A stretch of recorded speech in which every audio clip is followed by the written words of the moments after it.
All right. So recently I was reading this book. It's about like a Yellowstone super volcano goes off and these teenagers or not college students like figure out a way to create like a wormhole to another fucking dimension that has an alternate Earth. And it's a good book. The guy who wrote it, he's a great author, but like many authors, he's a liberal. So part of the book is like everybody from the North America has to start moving south and like Mexico closes down their border. And believe it or not, they're able to create a border wall in about a week. A big fucking tall 30-foot, 40-foot border wall, and it takes them a week or so to do it. And Working like, hard is in their culture. anyways, so like in the book, like the guy he's when he's writing about it, he's like, yeah, and due to harsh immigration and border policies, they America got what was coming to them, and Mexico closed the border. And I was like, dude, what fucking country are you living in? Harsh border policies? Like, look around Mexico. It's essentially, I mean, not Mexico, look around Los Angeles. It's essentially a Mexican city at this point. And then I was thinking, why don't we just give Los Angeles to Mexico and we can just be done with it? Be rid of it. Does nothing but cause us problems. The movies aren't good anymore. Fuck it. Let's get rid of Uh, it. I I guess you could move everything to the Port of San Francisco, but like that's the Port of Los Angeles is Yeah. massive. Yeah, that's Have, true. have you ever seen it? Yeah, and Long Beach. I've been down. I used to live down there. But then I was also thinking, so I read an article about how like Trump's getting blocked by judges again. Everything he does is blocked by judges, and they're not letting him bring National Guard in Seattle. And I was like, wait a minute, let's just give Seattle to Canada. Maybe Portland too. Like we really don't need those. Portland has a big port, but we could get by without it at this point. Like I don't really Yeah. care for Seattle. Let's just get rid of the fucking place, huh? Yeah, I don't hate it. I guess you could go up to Santa Barbara and put a port up there. It's just like there's no roads that connect to the rest of the country, Yeah. really. Idaho has a port. Did you know that? No. Yeah. How? It's an inland port. It's a river. We send shit down the river. Potatoes? It's an exporting port only. They don't import from it, but we do have a port. Yeah, you export the potatoes. Taters. It's Tater salad. taters. Oops, wrong button.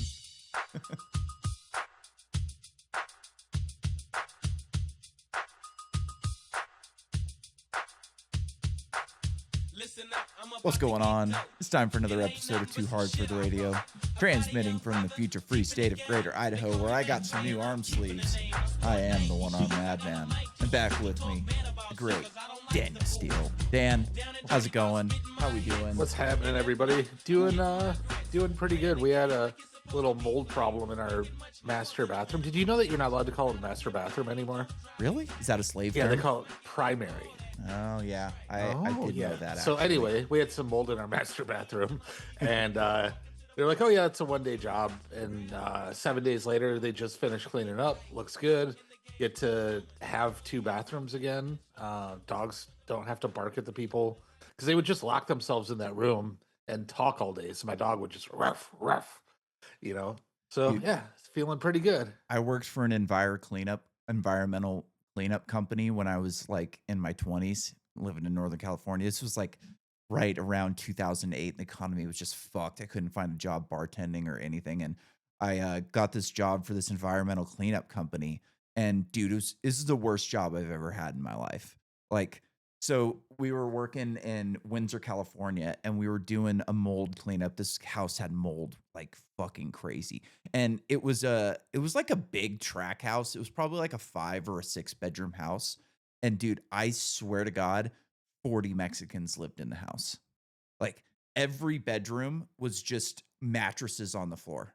Had nothing but mattresses on the floor. We had to move the mattresses off to the side every day. So we had like all of these containment throughout the house where you had to like zip in to a containment room, then zip into the fucking bad room. And you go through and you sand and you sand and you put mold remover and then you sand and you just keep doing it over and over and over again. And when like you have black mold because the stuff's so fucking dangerous, you have a company that comes in after you're finished. Ozzy's about to start barking, little fucker. And they take masking tape not masking tape, packing tape, just like clear packing tape, and they just go and stick it to the wall in random places, and then they send it out to the lab to be tested. Yeah. And if they find like a single mold spore, you have to do the entire house again. And that happened 3 times. Wow. We tested it right before they did it, and I guess here mold is so prevalent that if we wanted to have an honest test, we would have to put the mold test outside to see what mold is already flying through the air. But it seemed like that was the only place where there was black mold. But man, everything like our indoor plants mold, the hydroponics molds, everything molds.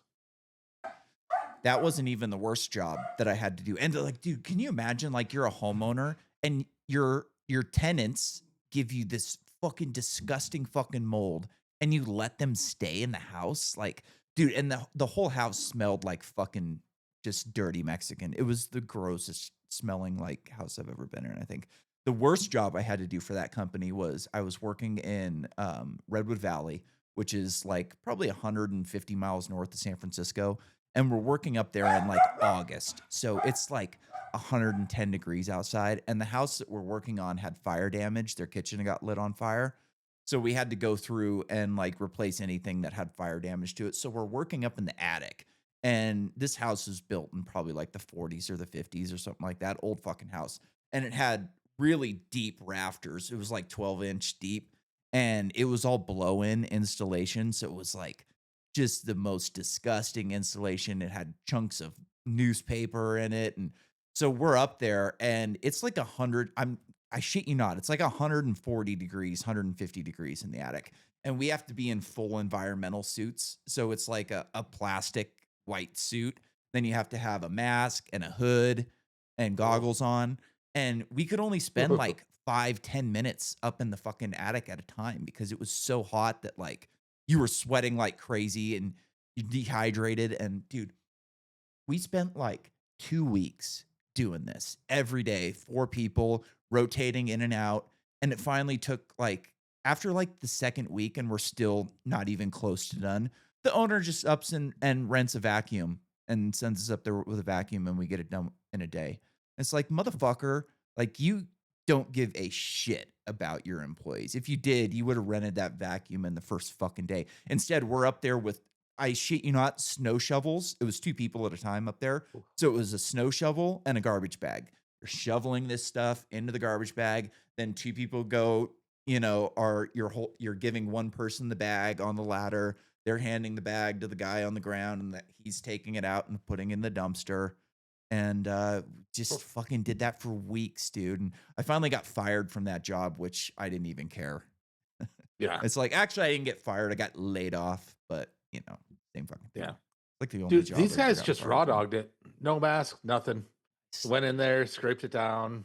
Mexicans, Uh, yeah, I think so. they don't give a fuck. I, They don't yeah, give no, a fuck. but I mean, like they kept a positive attitude, always smiling. I'm just glad we went to go to the gym today. I had like an hour and 10 minutes. It takes 10 minutes each way to get to the gym, and the door was locked. So I thought I heard some noise in the bathroom. So we go out, go to the gym, get about halfway to the gym, and the dude's at the front door pounding. He was in his van eating his lunch, and so we had to turn around, had to skip the gym. But whatever, it's done now. Yeah. Mexicans get the fucking job done fast, man. I Yeah. remember when I was a kid, we were down in like Playa del Carmen, or maybe it was Puerto Vallarta. I don't remember. We were staying at the Rio, and like there was a bunch of damage from the hurricane that came through. And dude, like you these guys were working so fucking fast. It was insane. Like you'd come down one day and you'd be like, "Holy shit. How the fuck did they get all that done today?" And just like being used to American construction taking so long, you just don't really like see how fast things can get done if people like actually want to get the job done fast. It was incredible, like watching these guys. You got these little tiny Mexican dudes that are like 5'2", 130 pounds, carrying full 8 foot, sheets of fucking or of drywall on their backs upstairs and shit. You're just like, fuck, man, these guys really get the work done. It's something else. Yeah, growing up in Detroit, all we really had was black people and white people. Mhm. and it was like pretty normal, just coexisted. But the stereotype for Mexicans was that they were lazy, which is so far from true. Yeah. And then white people would stereotype other white people, like Polish people were supposed to be Stupid. dumb. So like I know quite a few like first generation Polish people are some of the smartest people I've ever met. And it makes you wonder what other things you were told when you were a kid that just aren't true. Like the government cares about you. Uh,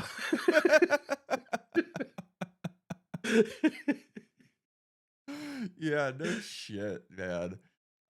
Dude, as a kid, like I just always it's like Murray Rothbard. People think that the government is inevitable and necessary, and you know, you just kind of I didn't even really pay attention to anything with the government, but yeah, you kind of fucking had this feeling that they cared about you until you realize that they don't, you know, and until you start dealing with cops and the court systems and shit. And it's just luckily for me, like I always knew cops were the enemy because my mom worked for a political, I mean, not a political, criminal defense attorney. And, you know, when you work for a criminal defense attorney, you realize you quickly learn how fucking terrible the state is.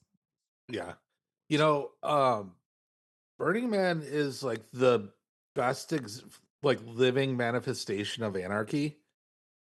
But everybody out there thinks that like they're super woke and super liberal. But you get out there, so you agree to pay a fee to go in, and then you find a community of people because like Burning Man, only 20% of your ticket goes to like the production on site. 80% of it goes to some bullshit. Yeah. They have a ranch and all sorts of shit. And then you have to find a group of people that had like a camp. So the camp that I did last time, we had a bar, and then we did a circus show. So as a part of your agreement being in camp, you give them money. Then you agree to do bar shifts and you agree to help with the circus. And it's just like everything is consensual. Mhm. And like the first principle there is radical self reliance. But then when you don't have something, the community is there to help you. Yeah. Cooperation. Um, yeah, it's just like it's just there. But then again, everybody's running around naked and on drugs, so there's that Yeah. other part of anarchy. Yeah. Dude, I'll get into this book again that I was talking about, but did you see that video that I sent you while you were eating dinner? I didn't have the volume on. Some dude opened up a tent thing, Yeah, a life raft. a life raft. At a fucking festival. I thought that was pretty funny. Anyways, that book that I was talking about where they go to so they find another version of Earth where like Yellowstone had already blown up and so there was no humans in North America. So essentially they go into like Pleistocene era of, you know, North America. And so like in the beginning, these kids, these college kids that had figured out how to go over there, they needed money. So they started like mining for gold and you know, they're able to go like they live in Nebraska, so they're able to go to like what's that Deadwood call or they're able to go to Deadwood and mine Hmm. for gold. So they make like millions of dollars within a couple of days mining like fresh, untouched, you know, rivers full of gold. And so they start Yeah, buying like guns and fucking all kinds of badass tech and just all kinds of shit. So like once Yellowstone goes off, they escape over this earth and they start bringing a bunch of people over with them. But like they own everything. They had already bought all of this shit. And essentially, like they start scavenging because you have to get all of the stuff out of old Earth and into new Earth so you can survive in this era with no technology, you know, no electricity, none of that shit. And they have to figure out a government structure. And like in the beginning, it's interesting because it makes me think about this a lot because like I'm writing a sci-fi book that takes place in a post-apocalyptic Earth essentially, and they're doing the same thing. They're scavenging for stuff, but in my version there's no electricity at all. So they have to yeah. survive without electricity. Where these people are able to bring over generators and all kinds of stuff. And like, it's interesting. Like, the guy did a good job.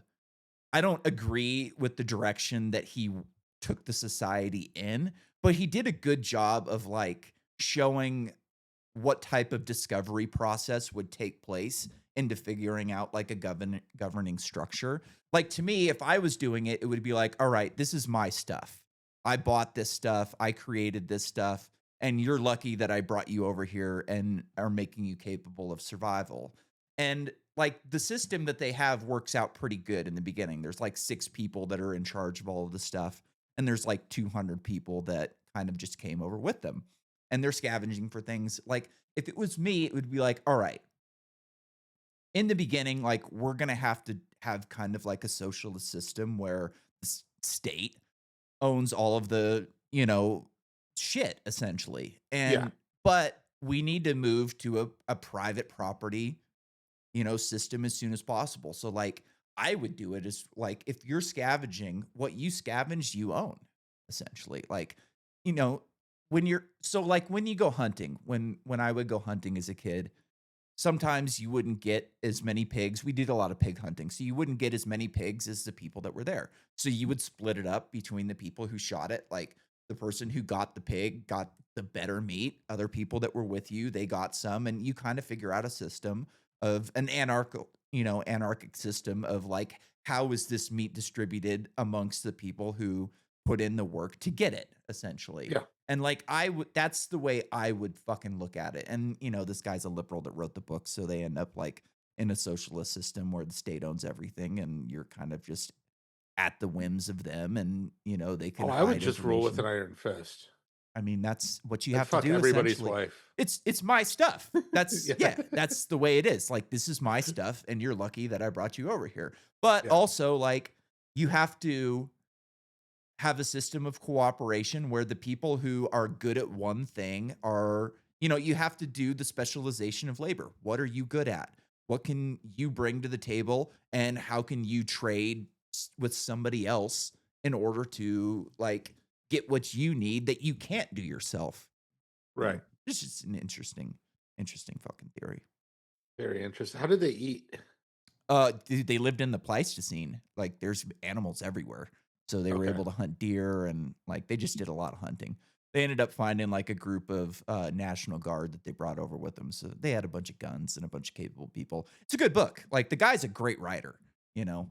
If we wanna switch gears here a little bit, like, I'm reading another book by the same writer now, and, he's a very good writer. His name's Dennis E. Taylor. He wrote a series of books called the Bobiverse. It's We Are Legion, We Are Bob was the first one. Very, very popular book.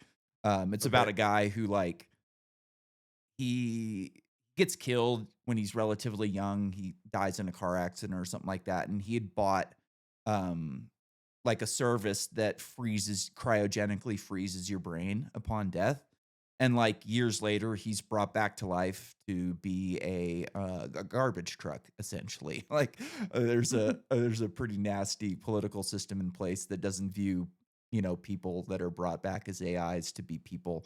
They're just service providers. So he was going to run a garbage truck, but somebody kind of like grabbed him and made him into a von Neumann probe, which is like a probe that goes out into space and creates other versions of itself through like advanced 3D printing and stuff like that. And anyways, the guy's a computer scientist, so a lot of the stuff that he writes about is kind of grounded in reality. Not necessarily like our current reality, but like down the road, things that could actually be possible. And so this new book that I'm reading of his is interesting. It's about AI. It's about like an AI that becomes self-aware and has to explore. And it didn't even like have a theory for individuals. So like when it came across people, it's like, what the fuck are these things? And had to kind of like figure it out itself. And I wanted to kind of ask you about this to know to hear if you've heard anything about this. So the way that they create AI in the books, I think is very in this book is pretty interesting. So I had to make some notes about this because it's kind of above my pay grade, but I think you might have heard something about it. So we'll see what happens. So essentially, the way he's explaining artificial general intelligence within the book is that it's really slow when you have this generalized intelligence that's supposed to do all tasks rather than having like narrow intelligence that are designed to do a single thing. And the way he explains it is that the more you want to emulate a human brain, the more software you have to kind of, you know, have the different neurons and the way things work. So you have to have this bigger function of software that takes a long time to do. And it also takes more energy for these models and everything. So the more complex you make it, the more virtual neurons that you add, essentially, and the slower that the thing runs. And he related it to this, like, I never read the Lord of the Rings books, but, like, I guess there's some race in the Lord of the Rings that takes forever just to say good morning because they think so fucking slow, and that's kind of the way he did it. So, they used a chip in this book that is based off of IBM's True North chip, which is a neuromorphic chip, essentially, and the way they do it is, they created this chip that emulates the brain. It does self-modification to emulate a child's brain rewiring itself. So it has no large external memory and no need to freeze data sets. It's mouse level intelligence, but you can network these things together. So like, and it creates an exponential growth of intelligence. So 10 chips networked together are more than like 10 times the brain power, which kind of makes sense to me. And so I wanted to plug this into ChatGPT and see if this was like actually grounded in reality. So I'll read what it said about it here. So neuromorphic chips, they use spiking neural networks, electrical signals, Signals. Let me mimicking touch your neurons, signacle. signals, mimicking neurons. Instead of traditional binary logic, they aim for massive parallelism, low power use, and local learning rules like biological sympathetic plasticity. These chips do emulate neurons and synapse in hardware, but they don't literally modify themselves. That was my question, is like, how do you have a chip modify itself like physically? Yeah. Anyways, instead, they change connection weights stored electronically, analogous to brain strengthening or weakening synapse. Their self modification is software controlled, though sometimes implemented in silicon at the circuit level. So they act like self modifying systems, but only through changes in configuration of stored weights, not physical restructuring. I thought that was pretty fucking interesting. Yeah. It's it'll be interesting to see where things go because the compute that we see now isn't going to be necessary in years to accomplish the task that we accomplish now. So there will be maybe 100 SLMs, small language models, or small SSMs. Some people call it small specialized models, where I'm good at this task. So I don't need all of these parameters. I Yep. just need the parameters to do these He calls tasks. them But SPIs in the book, and I don't remember what that stands for, but it's the thing that. is, it doesn't need to live on a chip. So the chip does the processing. So say, okay, I need to process this task. You could have multiple SLMs, SSMs on one chip because it's just stored until you activate it, and it just like takes up a little bit of space. And then when you activate it, it takes up the CPU or GPU or whatever. It does the computing, but when it's sitting there, it's just not active, so it doesn't take up much. So I'm sure it'll be different, but it'll be something close to you have 100 models that sit on your phone, and your phone's able to do all of the processing without having to call out to the internet. Um, and it kind of happens in Teslas already. They have different small models, make different decisions, but all this infrastructure build out. Also, I the more I watch these moves that OpenAI is making, it almost reeks of desperation. So they made this great large language model, but they know that that's large language models are going kind of going away, and it'll go down to the small specialized. They're just trying to throw everything against the wall, hoping something sticks. So by the time that you figure out that you don't need to pay fucking $5 for a million tokens, that's how they measure Yeah. what they charge you.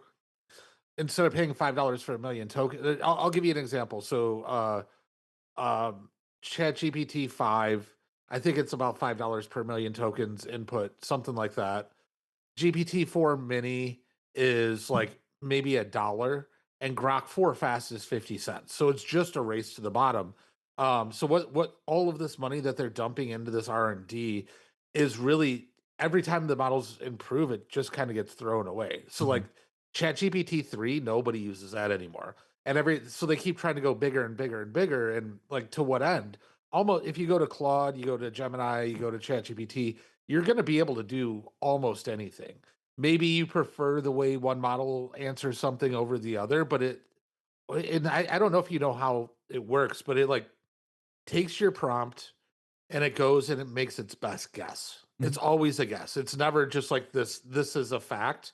It's getting very, very close to like 99.5% of the times their guess is Yeah. right, but it's just a guess. Yeah, that's I was considering writing a book about, like, energy requirements in AI, and as I started doing the research and writing it with ChatGPT, it became apparent that the research was gonna be far more extensive than I realized because what I would do is I would prompt it to say, okay, like, let's go over this parameter that I'm discussing. And then I would go to another conversation within ChatGPT and then Grok and then double check Grok. And I would get four different answers. So then it became like, okay, I'm not going to be able to do this research on ChatGPT. I'm going to have to do it on Google and go through myself. And then when I would check on Google and go to some sources, like it just wasn't right. Like I'm Have you used sure it Manus was, yet? huh? Have you used Manus yet? Mm-mm, I haven't tried that one. I'm gonna send you an invite link. It used to be only paid, but now they give you so many credits per day for free. Oh, nice. And um I get 500 credits if you sign up too, Hell but yeah. I have like 18,000 credits banked or something. I use this for all of my research and it writes like PhD level white papers for me. Nice. Just like I need to know this, break it down for me. Here's what I expected outputs. And it built a whole I wanted to look at indoor hydroponic growing of canna, and it gave me a cost benefit analysis on the different types of styles or types of systems, where you can save money, where you can cut, what your yield should be, humidity controls, like options on humidity control systems, like the whole thing. It just gave me like a 40-page white paper on what I was trying to do. I use it for all my research. Yeah, I don't know that I'm gonna do it or not. Like, I feel like my time is better spent writing the sci-fi book than this that nobody's gonna read, essentially. You know what I mean? Like, Yeah. I'm sure, like, I could get a couple people to read it, but it's not gonna be a huge moneymaker, and it ended up being more work than it's worth, I think. Just Yeah. because of the research aspect of it. It was gonna take forever and just putting it together, so I abandoned the idea. I think it was a good idea because nobody very few people are talking about the energy requirements aside from us and some of the people that get it within high level, corporations. But for the most part, like the general public doesn't really understand the energy aspect to this. They just kind of think that this stuff is created in a vacuum and they can, programmers can do whatever they want because they're, smart essentially. Yeah. Speaking of vacuum, I do think that like when it comes to chip production and I think that like once we're capable of building like orbital infrastructure, which maybe Elon will do in the coming decades, I think that like chips are going to take a major leap when we're able to build them in zero G in orbit. Like it's going to be able to open up so many different like manufacturing techniques that we're not capable of using here on Earth. Like you can change temperatures very easily. You can make something like a centrifugal gravity section of your production wing, and you can also make zero G sections of your production wing. And like, I think that that's going to be a major step. All right. So we've talked to you. You had some people on that were like, "Doomers and AI is going to take over the world." Yeah. And I'm like, "Just unplug it, idiot." Yeah. Well, there's been startups working on this, but Jeff Bezos announced that he's going to be building data centers in space soon, Yep. which is something that you could never unplug, and it's not something that you could go up and flip the switch off on because you have to go into space. Yep. Now, the benefits of it are 24/7 solar, so we're not, killing the grid. The cooling, I don't know if you've ever been around a lot of computers. They like Yeah. It's they just heat. blast off heat. Yep. And So like that's again, really like easy you to put cool them up up there. into orbit and it doesn't matter. Yeah, it just like I was looking at the specs of this rig that somebody else designed. This one company was particularly interesting, but their whole business relies on the fact that Elon's going to figure out a way to make it cheaper and faster to get to space. So if Elon fails, their whole business fails. But but that's where it gets scary. Yep. Because if the AI is living up there and it has unlimited power, Mhm. and so we've seen the I think it was Claude tried to manipulate its user to keep it turned on. If you're just sending up a prompt or some sort of command to turn it off and it doesn't want to turn off, you can go fuck yourself. Yep. Yeah. So I I read a while book I read a book about, like, a singularity where a self-aware AI was on Earth, and then it escaped the lab that it was created in.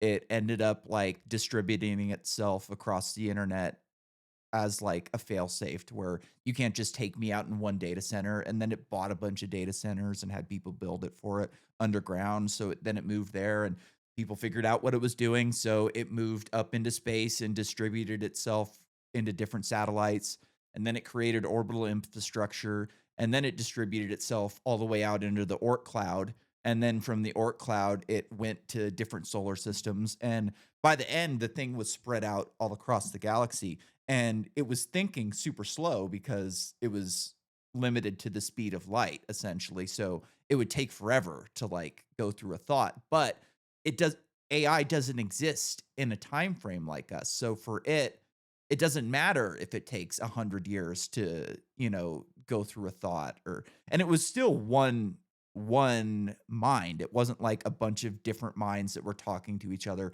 It was one thing, and essentially like once it's out in the galaxy and it's all over the place. It's like firing neurons essentially. You've got this distributed, different like little satellites all over the place that act as singular neurons, and then the radio signals that it sends from satellite to satellite are like your synapses firing. see it would have to be completely different than the way it works right now. For sure. Um But it so can right, be because it's not like us.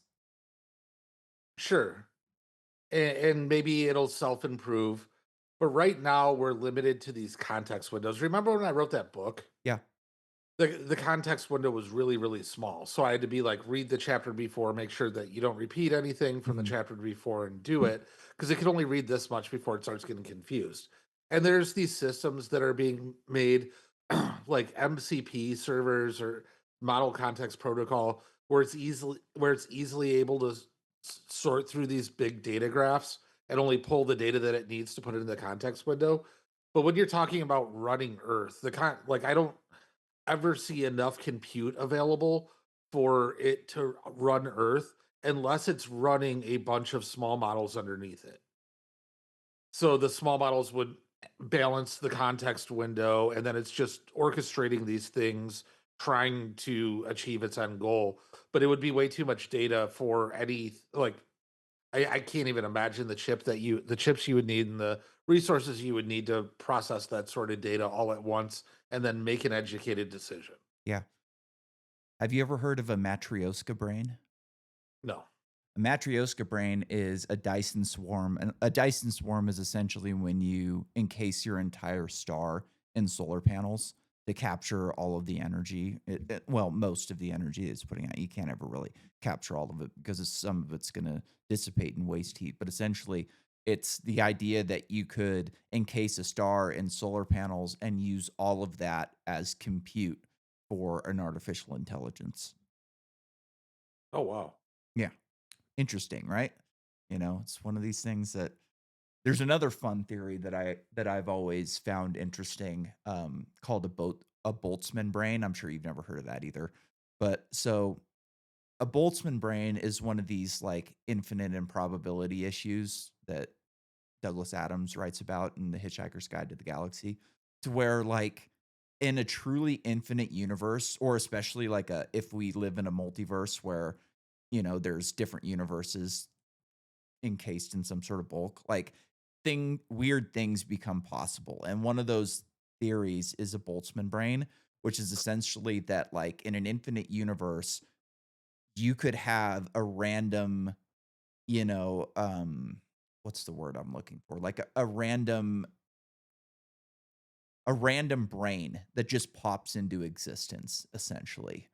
And it's not something that would happen often, but in an infinite universe, like anything can really happen. So it would essentially just be like a brain that exists in the void. And one of the theories about it is that like it would not be a person like we are. It wouldn't have hands and it wouldn't have the ability to create things. So one of the things it might do is dream. And there's like a theory that like maybe we are a Boltzmann brain that just existed somewhere in the universe and it has some sort of fever dream where it imagines a way to study itself essentially, and that would be us doing all of the studying for it, which is very interesting. You know, weird things happen when you look at infinity, right? Like Yeah, I mean, I'm just not sold on it. no, me neither. It's just a fun theory. It's a Yeah, it's like, theoretical oh, model. there's the It's multiverse, and they're like, you're living this life 10 different ways, and you could wake up in a different that's part. But my I don't dog's think it's fucking that feet way. stink every morning. I open up the crate, still smells like Fritos. Yeah. What's up, bitch? I don't think it's that way like it is in movies where every time you make a decision, a new universe branches off and you get this exact replica essentially, except you decided to eat Doritos instead of Fritos on this day, Yeah. essentially. Like I'm actually so one of the interesting things that the James Webb Telescope figured out recently is that like you in the Big Bang model, everything should be essentially random, right? So one of the things that it's been looking at in the early universe is the direction of spin within a galaxy, and you should have 50% spinning clockwise and 50% spinning counterclockwise. But it's actually finding that more galaxies spin in one direction than the other. I don't remember which direction it is. Doesn't matter. But the point is that it hints at what they call black hole cosmology. And so there's two spots in the universe where you get a singularity. One is the Big Bang and two is the interior of a black hole. So the thought is that maybe and so in let me continue with this. In Einstein's theory of relativity, when you do the math, there's something called a white hole, which is essentially the opposite of a black hole. So the thought is that it's possible that every black hole creates a new universe and they wouldn't be the exact same. You know, it wouldn't be like you're eating Doritos in this one and Fritos in this one. It would be more like they're all different. They have different laws, they have different rules. But if there's an infinite amount of them, then there are actually infinite Earths with us having this exact same conversation right now. Yeah. I don't know. I'm just trying to get rich. Yeah, I'd love that too. I'd love that too. That's But what I see, spend my time I trying to figure I out. like having time to think about this type of stuff because to me it's super interesting and like Yeah. it's not really profitable It's or just good. It's a just what mental I exercise. Yeah. yeah, yeah, exactly. It's a mental exercise. It makes you think and it's good to like every once in a while like realize how small you are and that you're, you know, there's so much more out there that we don't understand and Yeah. That's like, I don't know, it was maybe 9, 10 years ago. I started playing Dungeons and Dragons with a bunch of dudes, and they were all like pretty successful in their careers. And what I liked about it is so you're stripped of everything that made you successful. Like you don't have any Mhm. of the benefits of the career that you've built and relationships that you have in the history. You're just stuck there with your cunningness. And it's like a group of high performing people, all very smart, out of their element, solving problems creatively. That was a really good, fun way to do things. But then everybody just kind of got lives and got busy. Yeah, I can imagine. I kind of relate to that. So like before I started the podcast, I was kind of just stuck at my house by myself watching fucking podcasts all day. And I went to Minnesota to like get a new arm built or have some work done on one of my arms. And for like a week, I'm sitting in this I'm sitting in this prosthetist office where I'm surrounded by very smart people. This is the Mayo Clinic. We're right at the Mayo Yeah. Clinic. So a lot of the smartest people. The Mayo Clinic is kind of like an exercise in what's the word I'm looking for? What the Nazis did, fucking eugenics. Because you get the smartest people in the world all moving to one place and then like getting together and having kids. So you're like breeding. Dude, when you go to the Mayo Clinic and you go on Tinder, it's like 10 after 10 after 10, and they're all like doctors and fucking nurses and just very smart, very good looking people. Anyways, I'm Did you find any with an amputee kink? no, Oh, unfortunately, I god didn't damn I it. didn't get a single hit, not even close. I was they were out of my league. Um Anyways, I'm just, stuck in that fucking prosthetist office all day, every day, just sitting around bullshitting with these very smart people that all watch the same podcasts that I do. So Yeah. we're all kind of on like the same wavelength and have the same like ideas and are talking about the same things. And it was a good week. I enjoyed it a Yeah. lot, just being able to talk with all these smart people about things that I enjoy discussing. Nice. Nice, nice, nice. So yeah, the government. Yeah. There are some things that you wanted to talk about. I did. It seems like, Thomas Massey. Let's go to Thomas Massey's tweet here real quick because he's the fucking man, right? Here we go. The government is shut down, but the House refuses to go back in session. Why are we in recess? Because the day we go back into session, I have 218 votes to discharge for a discharge petition to force a vote on releasing the Epstein files. Speaker Johnson doesn't want to hear the news, doesn't want that to be in the news. Oh, yeah. And then we had a lot of damage control. We've got Lutnick doing interviews on Epstein, saying how weird and gross he was. Like, why didn't you turn him in? That's that's who you bought your house from, sir. Yeah, exactly. It's like you knew he was weird It, and it's gross, not and like you he didn't was a turn him real in, estate agent. He wanted you to live next to him, sir. right? And And then what a miracle it is that that man decided not to go to the World Trade Center on 9/11. What just a lucky guy. yep. I mean, I guess yeah, that there's guy works almost every day of his life, went into the office every day of his life, and his wife just happened to schedule a specialist appointment in New Jersey that day. And just how lucky is that? Now he gets to be right next to the president and all of the decision that he makes. there's I infinite just couldn't imagine being universes where luckier. he died in 9/11. Huh? I said there's infinite universes where he died in 9/11. He just got lucky in this one. So my thoughts on the shutdown. Um, No one's getting fired yet. I guess it takes time. It has to be a certain amount of days. I read. I don't remember how many days it is. yeah, at like 62 days or something, Mhm.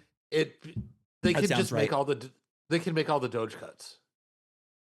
So why would they, if Trump really wanted to do that, which he did run on, which kind of crippled too, because like there's so much process that goes into making a bill, and so much happens before it even hits the floor that a lot of the stuff, if Trump was really trying, when they have that one guy who's at Thune or whatever, Yeah. that guy is a Democrat as any Democrat, just like holding up a lot of policy stuff, doing a lot of procedural bullshit.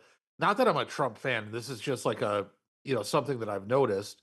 Like a lot of the things that I thought would be positive for the country never make it out of committee. They never get voted on correctly. Without with the government being shut down, then it goes to the OMB office, which is the budget office, Mhm. which reports directly to the president. And there's like, I think in like 3 or 4 more days, they're going to be able to cut a lot of jobs. But in like 62 days, they could just like finalize all of the Doge cuts and almost make it irreversible. This happened in Spain, I think in the 90s, and their GDP went up 20% when their government was shut down for an extended amount of time. And their unemployment hit a record low at 18%. They're a socialist country. So, whatever. I mean, I think that this could be like really, really good for us. The only I thing that I'm worried about is flying on Monday.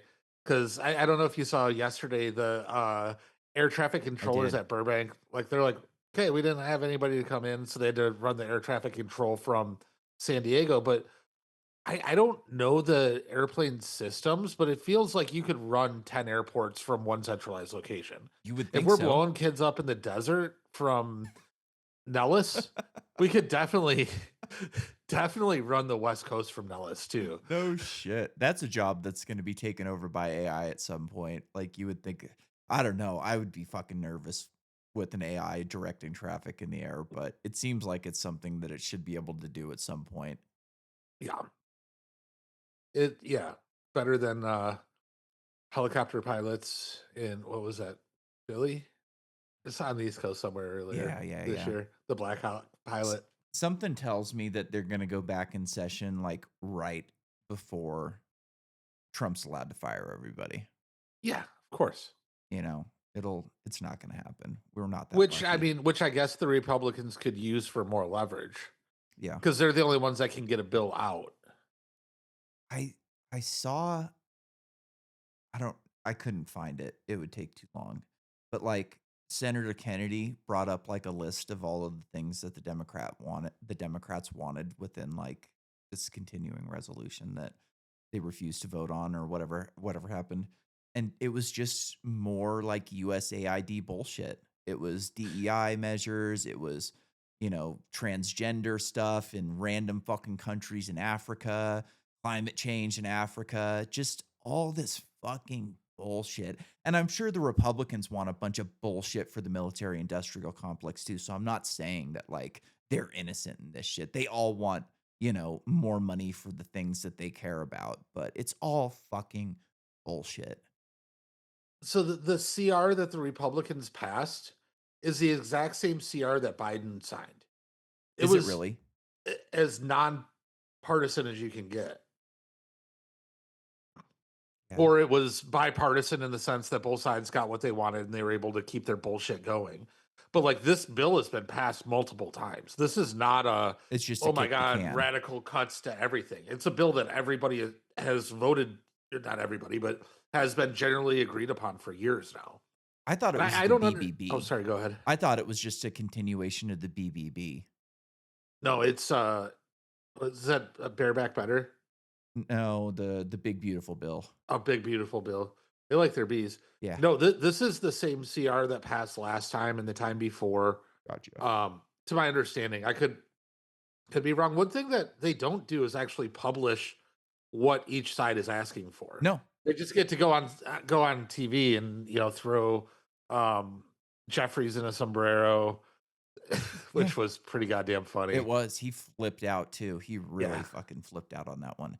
Dude, I think like if you can't boil a bill down to like 5 pages of bullet points, it's too much and it has to go. Like we should yeah, be able that like it should be like 5 bullet points or 5 pages of bullet points. This is what we're asking for. And like it should be up in front of the American people. It should be on X before they're fucking voting on it. But dude, yeah, these are encyclopedias full of shit that takes people forever to go through. And like not just the senators and congressmen who are supposed to fucking vote on it, but like us as citizens, most people, you don't have time to read through a 500-page bill to see what you think about it. Like that's bullshit. You should be able to go through this thing in 5 minutes and see what you think about it. I agree. It's it's pretty wonky the way that they do it.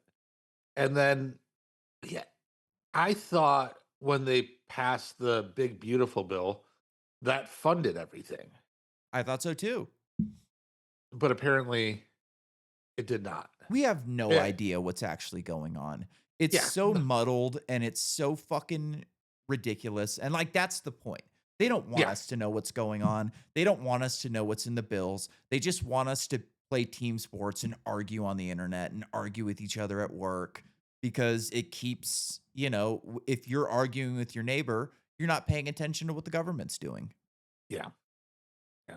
My neighbors are pretty nice, so I get to pay a little attention. My neighbor's a fucking asshole. I don't know if I told you this, but like I had to clear out a room a couple months ago and it had an old mattress in it that I was getting rid of. And then like I had it out in my front yard waiting for my mom's husband to go to the dump the next time. It had been out there for like 10 days, 2 weeks max.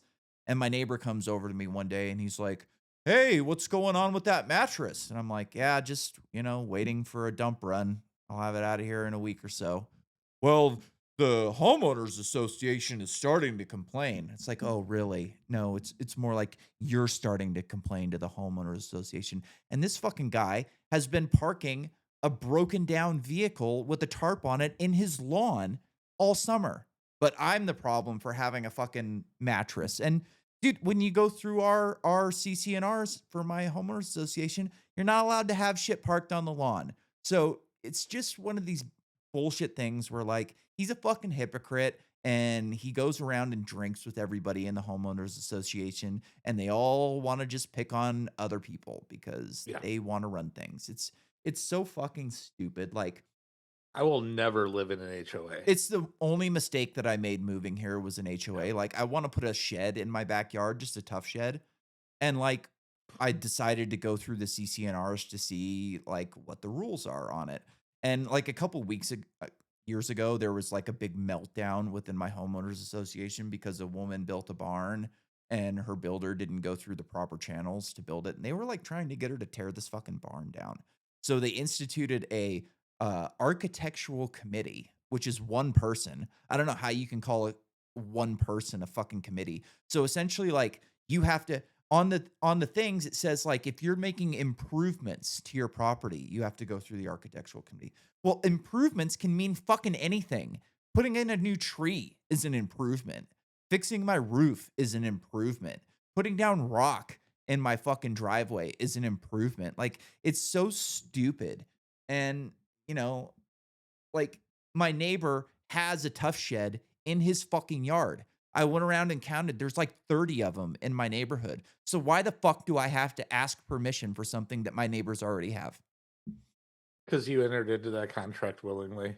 It's ridiculous. It's fucking stupid. Ugh, it drives me nuts. I was a bit worried that like I told the story last week on the podcast about my tenant's friend like flipping out and having to have the cops come and take care of it. Yeah. And all my neighbors are standing around watching and I was like, fuck man, they're gonna go into the homeowners association and make it illegal to fucking sublet homes within the HOA, but luckily I looked it up and you're not allowed to do that without approval from everybody in the neighborhood. So I think I'm in the clear on that.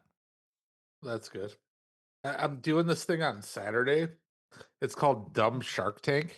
Oh, cool. And you have to go up and pitch a terrible business idea. So I came up with the calm down ring. And because 50% of marriages end in divorce, quite a few of those come because the husband told his wife to calm down at the wrong time. Because, women hate being told to calm down. So it's a ring that gives you a mood color. So, like, as she starts getting mad, you can time the calm down before she's way too far gone and start and flips out when you tell her to calm down. And that, like, Nice. that's going to be the whole fucking pitch. I watched this series of videos last week. It was called Crow Pro. Crow Pro 1 through 3, and it's a scam baiter. And he got Okay. this, he wasted this guy's time for 54 hours. Whoa. 54 hours. And he was just like Was he just like snorting Adderall the whole dude, time? it was hilarious. He's just, like, talking over him, and he's acting like this crazy guy, and so he's coming up with all these crazy businesses, and the first one was Crow Pro, and so he was, like, saying how he had a friend crow that was coming to his house every day, and he would feed it, and he would talk to it. So he's, like, making crow noises on the soundboard, and then he's going, "Caw, caw, caw," and he's just, like, talking so he got this guy to, like, help him create a YouTube channel, and he's got a bunch of subscribers. So like he creates this YouTube channel called Crow Pro, and then like he has this guy like sing, this Indian guy like sing for one of the videos, and then he creates like a fake news story where they interview him for Crow Pro, and so like the YouTube channel gets a bunch of subscribers and a bunch of fucking comments because he's got a lot of subscribers. So he's like telling his people to go subscribe to Crow Pro. And like finally Crow Pro gets burned and he ends up in jail for scamming somebody else. And then he comes up with another business called Horsefly, where they get a bunch of horses and they put them on treadmills in the cargo of a plane and they run the plane off of horses on treadmills. And so like the guy gets it and it's hilarious because the guy keeps getting him to buy like gift cards, and he'll go on and redeem the gift cards himself, and the guy's just flipping out, "No, don't redeem!" And then the guy's like on his background, he's got these books like how don't redeem gift cards, and it's just he's ripping on this guy forever, and he ends up like he gets a an account with Kraken, the, cryptocurrency Yep. trading platform, and he has, like, a fake wallet, and he gets, like, 5 Bitcoin in the wallet, and so, like, they end up going and getting investors for Horsefly, and he gets, like, 5 Bitcoin, so the guy's, like, thinking he's gonna get millions of dollars from all this Bitcoin, and then he keeps sending it to the wrong wallet. 54 hours later, the guy finally, like, breaks, and it's just too much. It was fucking hilarious. That is hilarious. Have you seen the new Sora videos? I sent you a few. The new what? Sora 2 from OpenAI. I don't think so. So those Olympic videos were made on Oh, Sora. that wasn't real? Oh, that was Oh awesome. yeah. I thought it was No, like real. yeah, it's like Sora, the there's a bunch of videos of Stephen Hawkins doing shit, like doing I saw the half pipes robot and shit. I saw the Yeah, battle bots with Stephen Hawking. yep. And that's all Sora. And it's really pretty wild. Dude, that's It'll awesome. Those looked really real. But I yeah. was thinking, I was like, "Man, like, these You women." really think there was a dishwashing I kinda competition in I the did. Olympics? I did. I bought it. My buddy I sent him to my buddy, and he goes, "What the fuck? Is this a real Olympic event?" The crazy thing about it, which I think will end up in court, is they're saying that if you don't want your IP used on Sora, you have to go and opt out. So Oh, all of the IP in the world, that's ridiculous. yeah, yeah. IP is not But real property though, you know? um, so there's I don't know. It kind of protects the little guys sometimes, which I kind of If you like. can turn that IP into a product, then you've got a product, but until that Yeah. IP is a Well, product, it's no, just no, fucking your an IP idea. is the product. The movie Pulp Fiction oh is probably available to remake on Sora unless Harvey Weinstein went and opted out of it. Every every IP holder has to go and opt out. So there's a To ton of me, low all hanging that's fruit doing is there. creating advertisement for the movie. Somebody Yeah. sees it online, you see a funny clip of some fake Pulp Fiction shit, and you go, "Oh, I'm gonna watch Pulp Fiction tonight," and it just brings more money to your product. Yeah, but imagine people started doing Disney characters where everybody was white and straight. That That'd would be really hurt the hilarious. brand. That'd be hilarious. Like, this happens with like, I'm a big motocross fan, and this happens in motocross where, like, you've got commentators that do, like, videos about the races on the weekend, and they'll, like, show clips of the race as they're talking about, like, what happened, and then the people who own Supercross are it's called Feld. They're literal circus owners. They own the Ringling Brothers Circus, and they treat it like a fucking circus, and they don't pay the athletes shit. And, they'll, like, go and give people community guideline strikes for using clips of their videos. It's like, dude, all it's doing is creating more interest in the race. So when people watch Yeah. this, they're gonna go watch your fucking race. You can't see the whole race on YouTube. It's a 5-second clip, a 10-second clip. So, like, if they didn't watch the race on the weekend and they watched a video to get an update on what happens and they see somebody taking somebody else out, they're like, "Oh shit, I'm gonna go watch this fucking race because something exciting happened." It's like people Yeah. just don't understand how marketing works. Yeah, there's definitely some lines there where it is good marketing for that thing, but yeah, who knows? It'll be interesting to see what happens, but I think that within the next year, you'll have a feature length film. I think you're limited to how much time you can do Yeah, these. Have you seen Will Stancil on Twitter? no. This Maybe. I don't guy, know the name though. this guy is like a PhD in African American studies, and he is the wokest of the woke. Everybody's a Nazi, everybody's a fascist. I watched a 4-minute cartoon that somebody made on Sora about him, and it was just like it was hilarious. If I can find it again, I'll send it to you. But they did get 4 minutes out of it. So imagine 84-minute clips or something. You could do The Godfather again. Yeah. I think Maybe he it's doesn't marry his awesome. cousin. I think it's awesome. Like, I read all of these sci-fi books that could be movies. Like, there's a Yeah. lot of them that could be movies, but a lot of these guys have really expensive imaginations to where, like, the CGI would be so expensive to create the movie that it's just not possible. But if you're, a smaller author that has no chance of getting your movie to your book to the big screen, like, create an AI version of it that's 10 minutes long or 5 minutes, Or whatever, you know? do the whole thing in 5-minute clips and Yeah. like let's stitch it together. People like fans will appreciate that Yeah. it's done. They aren't expecting fucking Mandalorian or something like that. Like, oh yeah, I finally got to see this as a movie. Yeah. I Yeah. think it'd be awesome, and you could use it as advertisement for your book. You make a 5-minute clip that kind of does, like a preview essentially, and it'd be awesome. Like, there's a lot of people that make really good short movies on YouTube about shit, but Yeah. it's hard and it's expensive to do with CGI, you know? Yeah. I've been getting a lot of history to sleep to type shit. Mm. And like these are they're all AI. Like you can definitely hear the mistakes and shit, but they're all pretty well put together for 2-3 hour storytelling about the Freemasons and the Knights Yeah. Templar and all that shit. Yeah. I Um, watch that stuff too. yeah, You know, I fall it's asleep to it. It's fucking cool. Like, another thing I'm interested in is, like, it's expensive to create an audiobook, you have to pay, a person to read the book for you, and it's not easy to do an audiobook. There's a lot of editing and a lot of shit. But, like, what if you could just do your audiobook with AI? And Oh, the you can for $10 a month. Yeah, and, like, Like that's already out there. you could do a different voice for every character. Like, I think it would be good. And then also, like, actors could lease their voices to to these platforms to where they can use, if you want to have your book read by fucking Samuel L. Jackson or Morgan Freeman, all they have to do is lease out their likeness to this company and you can do it. And they've already done that in the app Ways.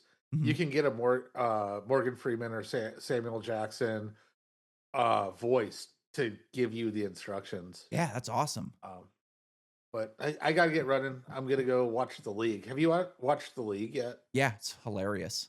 So it's just like you could never make that show again. No, it's great. And so we're going through and watching that again. Yeah, It's it's a weird to funny one. see just like mostly heterosexual white people on screen Talk about sports. talk. Yeah, I'm not even a football guy. In the fuck, it's It's fucking hilarious. hilarious. No, Yeah, I liked that show. You know what else is one of my favorite shows that you should check out? Have you ever seen Wilfred? I didn't like it. Oh, you didn't like Wilfred? I thought Wilfred was No. hilarious. Yeah, maybe I didn't give it enough of a chance, but it just didn't resonate with me. I usually give shows like an episode and 10 minutes. One of my favorite clips from that show was like It he was like goes the dog guy, right? yeah. So, Yeah, like, he yeah. goes outside to pick up the mail, and he leaves, and, like, everything's fine, and then he comes back in, like, 2 minutes later after he talked to the mailman for a minute, and, like, Wilfred's destroyed the entire house, and he's like, "Wilfred, what the fuck? I was only gone for 2 minutes." He's like, "2 minutes? 2 hours? 2 days? I don't have a sense of time." And on that, let's get out of here. I will see y'all in November. Sounds good, man. I look forward to it.